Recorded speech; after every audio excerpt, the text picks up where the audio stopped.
How to fix Snapchat lag issue on Honor 200. So to fix this issue, first of all try restarting your phone. So to restart your phone, press and hold the power button,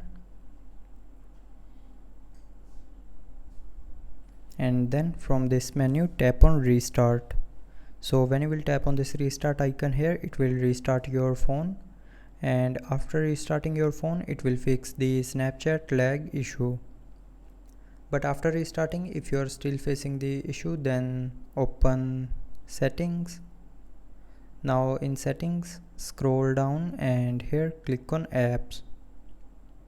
Now in apps, click on this apps option again, and then scroll down and here tap on Snapchat. Now go to the storage of Snapchat, and from here clear the app data and cache memory of Snapchat.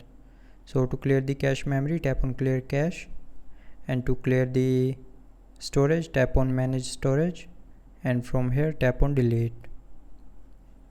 So that's how you can fix the Snapchat lag issue on Honor 200.